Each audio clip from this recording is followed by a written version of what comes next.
सभी बच्चे ध्यान दें। आज हम पढ़ेंगे law of parallelogram of vector addition की विशेष स्थितियाँ। ब्लैक बोर्ड पर आप देखिए, ये चित्र बना हुआ है। इसमें ए और बी दो वेक्टर हैं जो समांतर चतुर्भुज ओ पी क्यू एस की दो आसन्न भुजाओं ओ पी तथा ओ एस से व्यक्त किए जा रहे हैं। और ये वेक्टर हैं vector A and vector B. इनका रिजल्टेंट या परिणामी वेक्टर ओ क्यू, जिसको आर वेक्टर लिखा गया है, ये एक विशेष सूत्र द्वारा प्रकट किया जाता है जो हम पिछले टर्म पर पढ़ चुके हैं। और पिछले टर्म पर जो हमने पढ़ा है उसका रिजल्ट ये था कि magnitude of resultant vector R वो बराबर था R is equal to under root A square plus B square plus 2ab cos theta. और and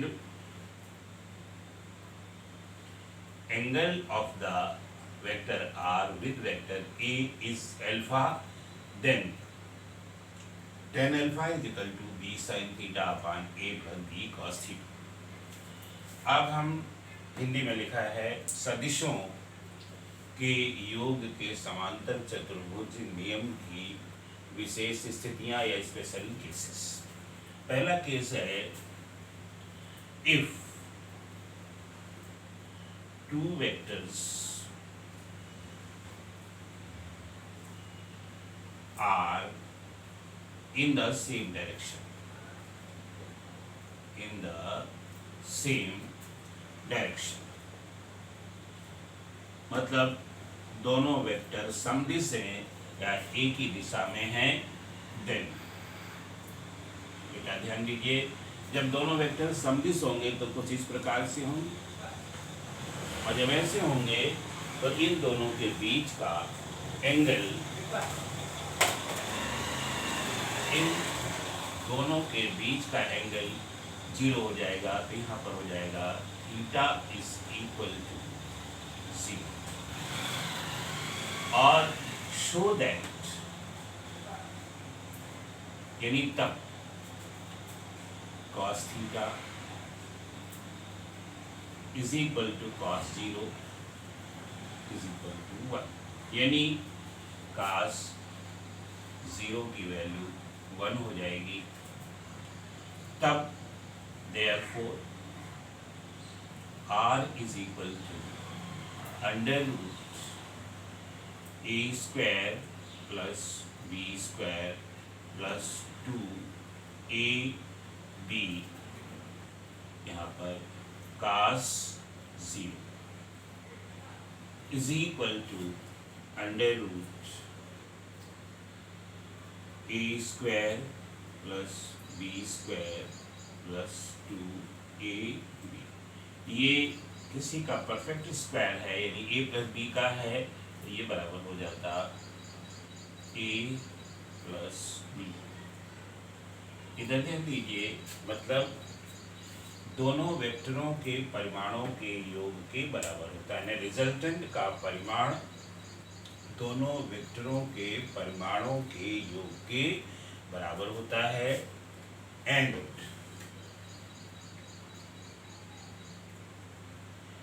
tan theta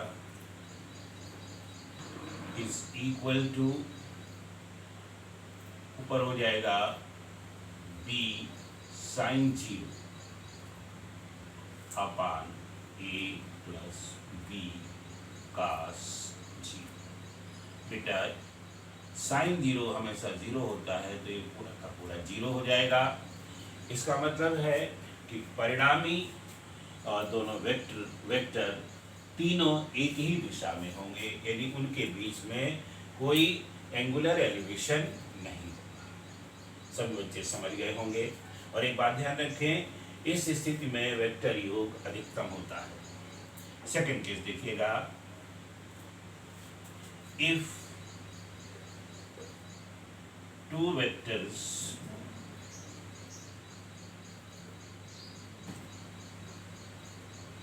are in opposite direction, opposite direction.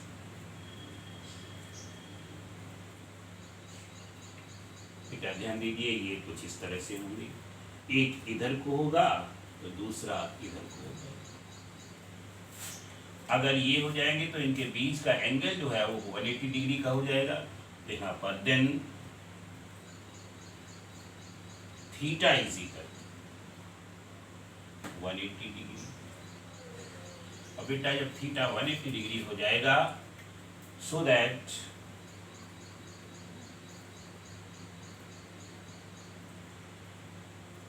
cos theta is equal to cos 180 is equal to -1। तब resultant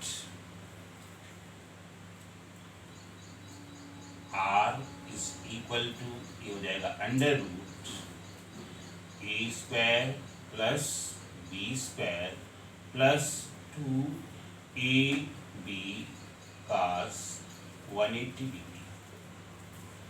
बेटा इधर ध्यान दीजिए, ये बराबर हो जाएगा under root A square plus B square plus 2। यहाँ पर बेटा ध्यान दीजिए माइनस होता है, cos 180 की वैल्यू माइनस होती है, तो ये हो जाएगा आपका -2a। और जब ये आ जाएगा -2ab, तो ये भी किसी का परफेक्ट स्क्वायर है, तो ये आ जाएगा आपका a-, यानी अगर दो वेक्टर एक दूसरे के अपोजिट डायरेक्शन में हैं तो उनका परिणामी उनके मैग्नीट्यूड के अंतर के बराबर होता है और ये मिनिमम होता है। अच्छा, एंड इसका एंगल निकाल लें, एंड tan थीटा, नॉट बेटा यहाँ tan थीटा नहीं था, tan अल्फा था, क्यों एंगल अल्फा निकाला है हमने यहाँ पर। tan alpha is equal to, यहाँ पर उसी तरह से b sin 180 degree upon a plus b cos 180। इधर ध्यान दीजिए बेटा, sin 180 की वैल्यू 0 होती है, इसलिए पूरा का पूरा ये 0 हो जाएगा। जब 0 हो जाएगा तो यहाँ पर अल्फा की वैल्यू क्या हो जाएगी, वो भी 0 हो जाएगा। And alpha is equal to 0, और यहाँ भी उसी तरह से and alpha is equal to 0। क्यों, tan 0 यानी tan alpha is equal to 0 हो जाए तो उसकी वैल्यू भी 0 होगी। अब इसके बाद इसकी थर्ड कंडीशन देखिए। थर्ड कंडीशन है, if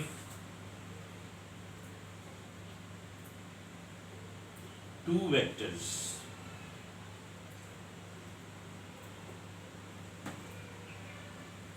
are at right angle, या two vectors are perpendicular to each other, perpendicular to each other, यदि दोनों वेक्टर एक दूसरे के लंबवत हैं, ये कंडीशन है।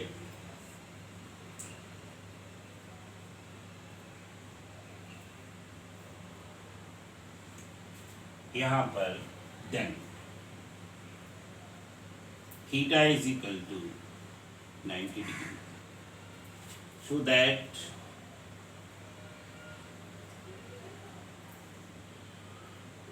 cos theta is equal to cos 90 degree is equal to 0.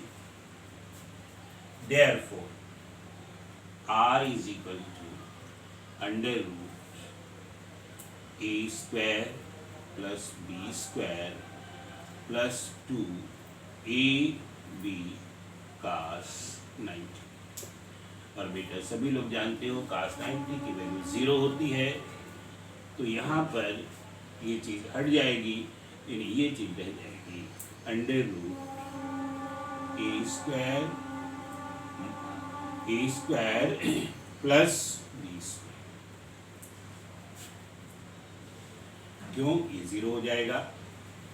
तो समझ गए, अगर एक दूसरे के लंबवत हैं तो उनके परिणामी का magnitude under root A square plus B square के बराबर हो जाएगा। एंड एंगल निकाल दें, and tan alpha is equal to, यहाँ पर हो जाएगा b sine 90 degree upon a plus b cos 90 degree. और बेटा जानते हो कास 90 0 हो जाता है और ये बराबर हो जाएगा साइन 90 1 होता है। यहाँ पर साइन 90 1 हो जाएगा तो ये हो जाएगा b और ये 0 हो जाएगा तो हट जाएगा, यहाँ पर a plus 0 that is b upon a। यानी tan अल्फा की वैल्यू ये हो जाएगी।